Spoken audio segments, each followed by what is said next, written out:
Hey YouTubers, it's me, Lonnie Clark, Nuts for Art, and I'm sitting on my front porch, sitting in the cold actually, here in Salem, Oregon. And you just missed it. I can't get it now, but they just dumped a chemtrail on us here in Salem. Maybe I'll do some editing and clip some things together, because I kept twisting around the camera and then I realized I have to just leave it in one place, otherwise it's going to look really nuts for you guys. But I wanted to get back to you and talk to you. I want to show you what my neighbors did though. Look at how cute this is. And I'm going to talk to you about why I appreciate this. This is so adorable. Look at this. Wait. See, there's a spinning red wheel in the middle.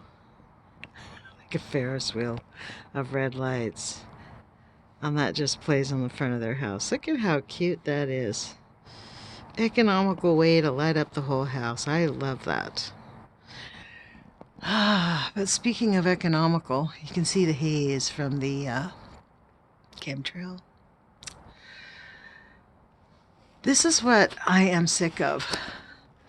Or I want to pose this question, like, why does every single country, like, why do we have to accept nuclear contamination as just part of the background? Oh, well, you know, it's like they dump chemicals. They've been dumping chemicals for the last, that's what big industry does. They dump chemicals and petrol and, you know, it's just, if you want to have these economic advances and these, you know, life-changing things, you have to be willing to have that, except for all of these chemical and nuclear things that they poison us with, essentially, are going to destroy the human race. I mean, quite figuratively and literally. I mean, quite literally. I'm going to put this back on the hand base. I hate touching my phone. So I have a tripod that I hook it up to whenever I'm using it. Uh-oh, my battery went low. But let me get right to the chase then. That's probably good. Because you guys know that Exelon got sold the Pilgrim decommissioning thing, right? Or what was it? Not Exelon. It's the one, Holtec. Exelon got the one in Michigan, I believe. And the people up in Hanford had a fire that they didn't report. And in fact, you want to know what? I was watching Dutch Sense about 2 weeks ago. I was busy working. I was listening to him. There was actually an explosion on that reservation that was just reported as, oops, an explosion. But the locality was right out there. So I think that there's explosions going on up at Hanford that they're not telling us. And we know that stuff's going on at Fukushima that they're not telling us. Every single nuclear power facility. And why do we tolerate that? Like, why is that an acceptable thing? That's my big question. Why does every single elected official click their heels and say Sig Heil to the nuclear industry? What is that? Do they have such a grip that they are just such a murderous band of thieves that they'll just kill anybody, any politician? Uh-oh, where's Mr. Moonlight? There he is. I mean, you know, the commission, I believe that those tanks in California, they're getting moved to the coast. Like that, they're moving them in towards the ocean 100 feet. That plan's going on. Every plan the nuclear industry wants gets accomplished. Why is that? That's my real thing, is like, this is why I couldn't do my interviews anymore, because I think it's awesome, all their hard work, that they're standing up for justice. But the question is, let me find Mr. Moonlight again. Why?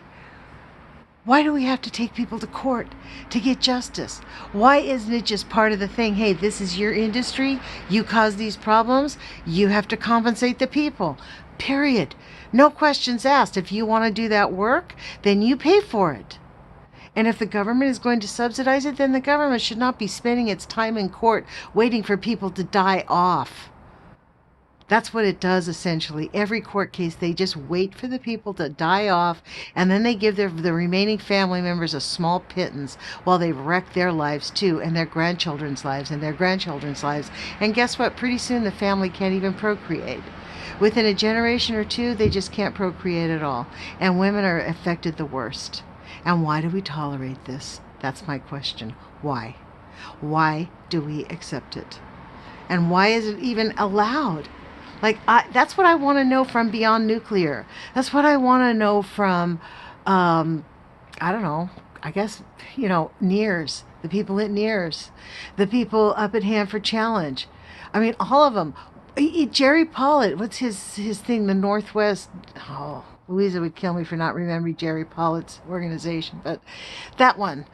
Why? He's an attorney, he's a state representative. Like, why is the government, that's a rock that fell, why is the government absolutely refusing? Why is that the standard policy? Why can't we just say, industry, you created this, and if you can't fix it, you shut down? And why does every government just close its eyes to the harm it's going to cause their very own people? China, Saudi Arabia, all these nations begging, and we're pushing nuclear on all these poor countries. Why? Why are they doing that? They know they're going to kill people.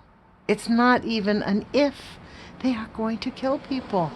They're going to make millions. Is nuclear really the depopulation agenda? Is that really it?